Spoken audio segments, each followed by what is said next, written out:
All right. So today I'm just going to start from the beginning and just talk about where my journey began, what I've done, and why. So I didn't really have many deep losses when I was younger. I did lose a few friends, but this was maybe 20 years ago, and they weren't, my closest friends. So I've never really had a loss that truly was life changing, for most of my adult life. And then come 2019. So I had my cat Dublin with me for 8 years. I lived alone. He was my everything. He was my brother. He was my roommate. He was my boy. He was my world. So I'd always in my head thought that the two things that I didn't know how I would deal with would be the loss of my mom and the loss of Dublin. So Dublin's health started declining in 2019, and at the end of 2019, I had to make the very hard decision of putting him down. At that same time, my mom had been diagnosed with cancer early in 2019, and I lost her just a few months later, literally right when the pandemic began. I remember I lost my mom one day. The very next day, California, where I live, was effectively shut down. And then I got the information that I was on work furlough, so I wasn't going to be returning to work. So I then was left in an empty apartment all by myself, without my best friend, with my mom gone. And due to the pandemic, we weren't able to have a funeral to celebrate my mom, which still is a difficult thing to accept, but it is what it was, and life goes on. So in the following months, after dealing with both of these losses simultaneously, I didn't really know if I was mourning at all, how I should be mourning. Again, I didn't have the social experience of sharing the loss of my mom with a greater community, and that was very difficult.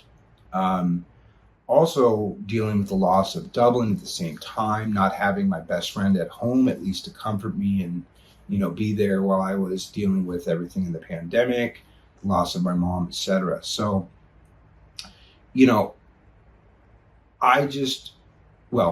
at the end of the year, I started thinking, hey, I need to check in and see where I'm at with this, where I'm at with my grief. So I saw a psychologist, just to see if, where I was at with my mourning, or is there anything I could be doing, or are there, stages that I should recognize, and be able to kind of identify where I may be at with this loss and coming to terms with it. And at the same time, I talked a lot about how deeply the loss of my cat was affecting me.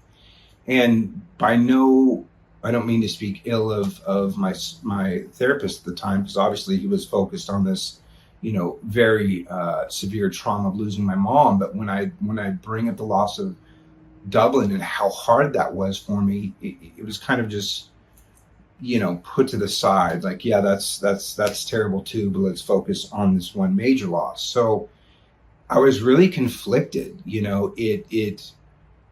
I almost felt that I was somehow being disloyal to the loss of my mom by having these same similar feelings of loss and grief with my cat. It's an animal. Obviously, losing my mom is, one of the most important events of my life.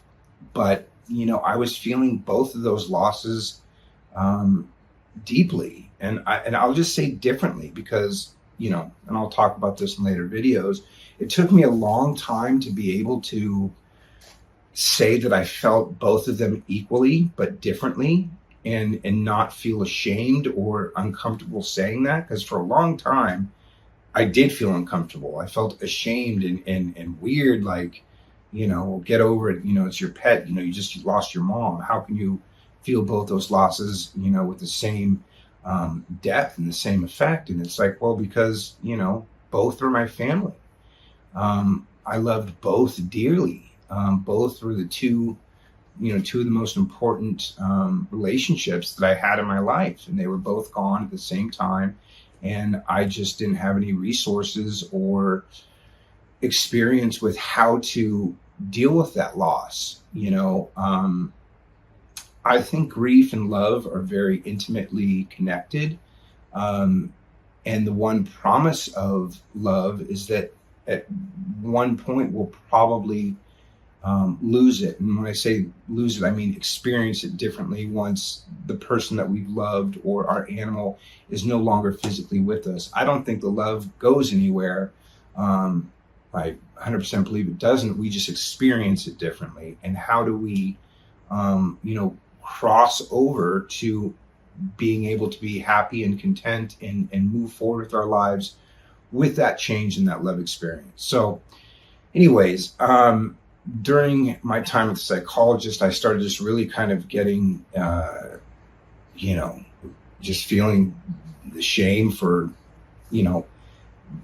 feeling both losses differently. And then, I almost stopped wanting to bring up my cat because I felt, it just wasn't being recognized or given the attention that I thought it deserved. So, after that, I started just trying to do other little small independent things like, check in with a pet loss grief, like chat support, and I went into those little online rooms, and it was just a lot of other people in their grief, but just grieving, and I was looking for something more in terms of solution. I wanted to know what I needed to do, how to identify where I'm at with my grief, what to do about it. I wanted something practical that I could do. I didn't want to be passive in this experience, because it was just, every day, it was a difficult thing, dealing with both losses, every time coming home to an empty house, and I'll talk about, how our brain deals with grief just from a natural neurological point of view, which I then later discovered, which makes sense because, our brains are mapped to have certain expectations of what our reality is. So when you remove something from that expectation, like the love of an animal and their presence in your home, it's biologically we are grieving because our brain doesn't know. It's trying to make sense of this new reality. It literally has to create new neural mapping to adjust to this reality. So experiencing all of this and not really finding the resources that I thought would be available. I mean, everybody knows how much, animals mean to their owners and how profound of a relationship that is. But I was really surprised to find such a lack of resources, of healing tools, of a clear framework on what to do and how to grieve, how to mourn, how to heal. There's a lot of the articles that I would read in the beginning just, said kind of some just very general things. Talk to people, write down your feelings, make a, little memorial, however that means to you. But that was it. There was I needed, I wanted instruction lists. I wanted a to-do list. What do I do? Because I just kept cycling back to this grief and this, sense of shame and guilt in the loss of my cat, not with my mom. And again, that's something I'll address in later videos as well. But I was stuck, and I was getting really sick of being stuck in this pain, because it also, my grief was stifling the love.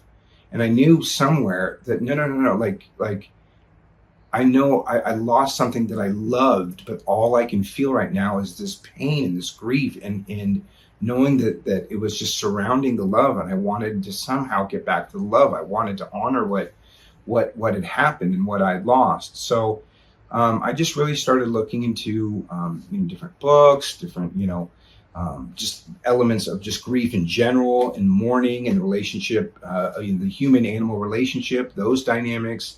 And again, didn't really find much in the way of resources to help me. So, like, for example, when people would say, well, write about it, I'm like, write what?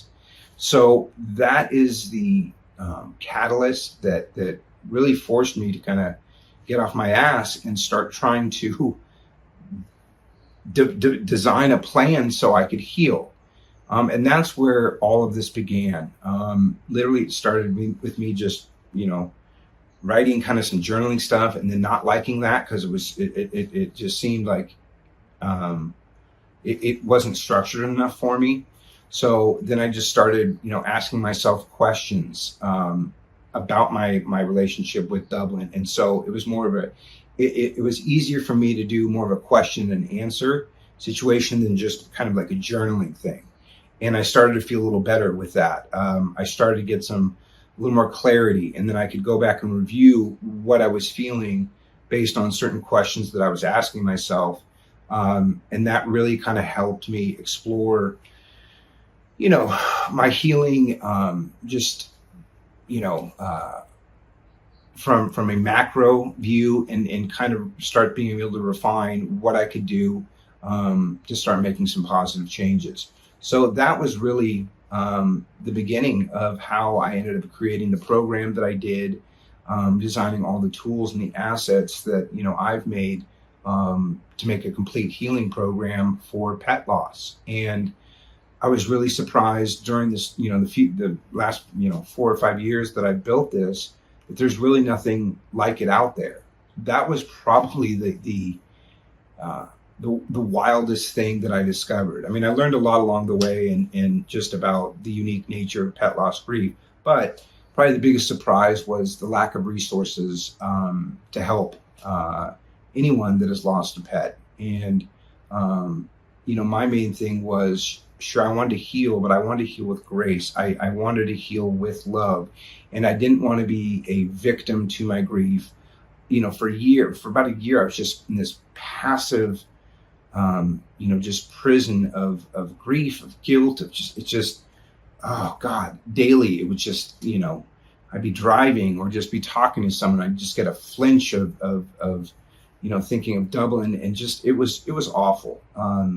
And that really is what, motivated me to find a better way to do something about it. And that's where all this began. So, in subsequent videos, I'll be going, into all the elements of the journey, everything that I've learned, different, tips, tricks, strategies that, I suggest with all the people that I work with, and that eventually that became the Forever in Our Hearts program.